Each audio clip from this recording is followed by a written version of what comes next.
Hey, this is Anney. And Samantha. And welcome to Stuff I Never Told You, a production of iHeartRadio.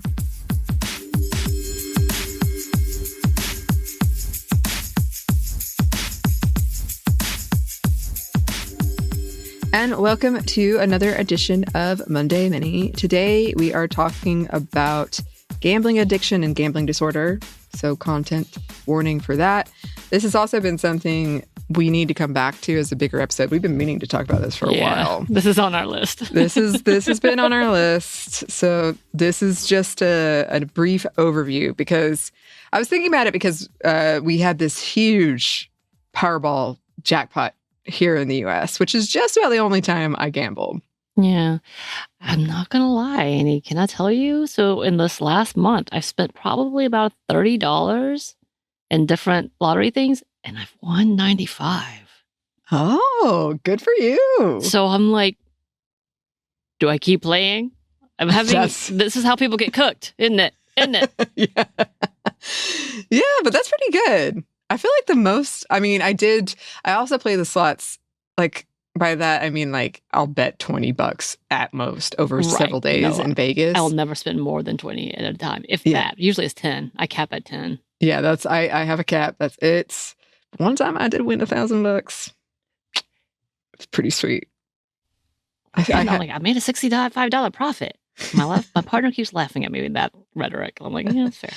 It's fair. And also, I pretty much just paid off my trip with the $1,000. So it didn't feel like I actually won that much, even though I did. It was very useful, but it kind of just went back into the trip. But anyway, I have recently seen a huge uptick in ads for things like DraftKings. And I have to say, we get a lot of ad requests for these types of things. It's true. Also, my mom reminded me that we were moving into football season. I totally forgot. So, Fantasy football is big betting time. Mm-hmm. We thought we would do a quick rundown on gender differences in gambling. Though, we're going to have to come back and do a full episode because it involves a lot more than we're going to get into today. Oh, my goodness. All right. So the APA defines gambling disorder like this. Gambling disorder is categorized as a behavioral addiction characterized by recurrent and persistent gambling behavior, which produces emotional distress and leads to economic, social, and legal problems. Problem gambling or compulsive gambling can have devastating ramifications, from homelessness to financial ruin to domestic violence to suicide. And yet, for a long time, research has ignored how this type of gambling might impact women. Public perceptions have long painted men as the gamblers. And that is slowly starting to change, and not always for the better. As in, we're getting the fuller picture, and it's not pretty. A 2013 study found that problem gambling rates had doubled amongst those 18 to 25 in the US, so about 7 to 11% of that age range. That same study found that men were more likely to take risk and get themselves in hot water when it came to gambling. They also found it was related to things like substance abuse, masculinity, and machismo. So it was sort of like, I'm hanging out with my friends. I want to show that I'm not afraid of this, and I'm going to bet. Of note, we've talked about this before. Things like slot machines are designed to be addictive. Like they have done... There's science about how it sets off these areas in your brain.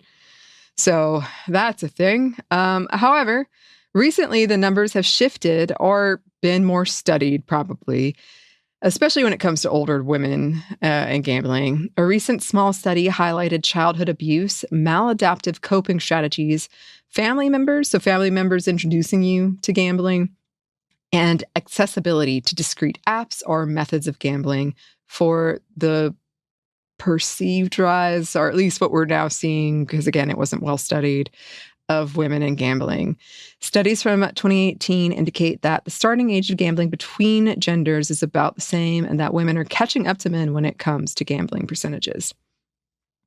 This study recounted a few other gender differences. Women prefer things like bingo. The bingo is the only thing that they outpace men in. I've never thought of bingo as gambling, but I guess it is. Yeah. Mm-hmm. Slot machines, they prefer slot machines, while men prefer things, usually in-person things like card games or sports betting. While men see it as a way to win money or socialize or prove their manhood. Generally speaking, all of this is generally speaking. Women use it more often as maladaptive coping or as a way to distract themselves or make themselves feel better. Since gambling is stigmatized for women, more so than men at least, it also may keep them from seeking treatment or even recognizing that they have a problem at all. When women do seek help, they are less likely to receive family support than men, other than women in their lives. And some of the quotes from this study were damning. Like, I was blown away by what some of the participants said. Like, some of them were saying it's just the truth that women are more responsible for the home, for children, and more likely to be blamed, more shamed than men, and less likely to be supported by their male partner. So they, like, one woman was like, I'm expected to support him in everything. If he has a gambling problem, I have to support him. When I had something, he was not there for me and instead was angry and ashamed of me. It was really bad. And it's almost like when I was reading this study, it was almost like gambling was so male-coded and caregiving was so female-coded that a woman with a gambling problem is perceived as far worse on multiple scales because she's letting down her family.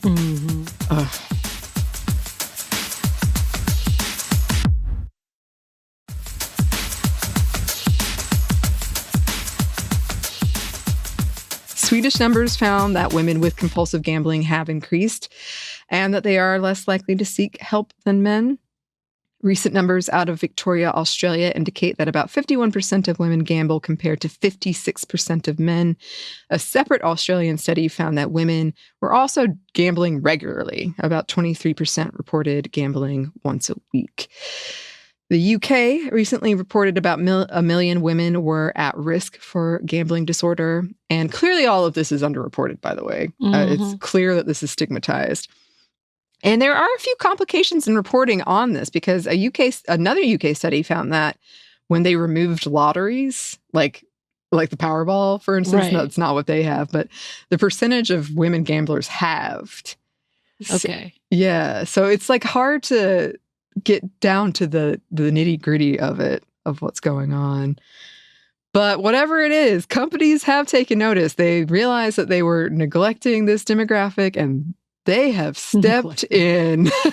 They have stepped in. And one of the ways we're seeing a lack of regulation does involve the ads. And several of the ads these days do target women. DraftKings is no joke running a Taylor Swift-themed ad with two women. FanDuel has one that is outright like, women are tired of never being invited to play fantasy football, so we should play. Some companies back women's sports and International Women's Day. I was reading today about how some of them like help pay for public transit near stadiums. Like, they're making moves. And several women reported the ease of social gambling and technology. So they were saying that now that it's easier and I can kind of do it in private, that's one of the reasons that they do it more often. And that they also said the ads that they consumed as introducing them to gambling was one of the reasons they got into it. Women influencers on TikTok or Instagram have also been cited as promoting gambling. Easy payment methods, a variety of games. So there's a huge variety that you can play. A few other studies also cited the rise in visibility in women's sports, which I'm like, we're going to have to unpack a lot of that later. Yeah. There's also been recent reporting on how women in sports are facing increasing abuse online because of gambling and lost bets. Like, several women in sports have come out and said, I'm getting harassed online, and a lot of it is about how someone lost a bet. Here's a quote from the BBC.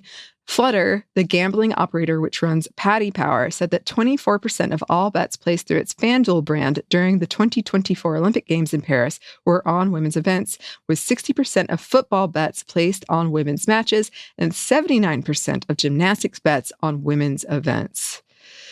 And people bet on everything. They bet on everything. And this industry just makes a ton of money. We're talking billions of dollars.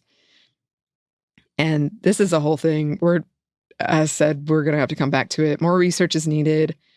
there were so many different rabbit holes and thoughts about why this is happening that just deserve more space than a Monday Mini. So we shall come back.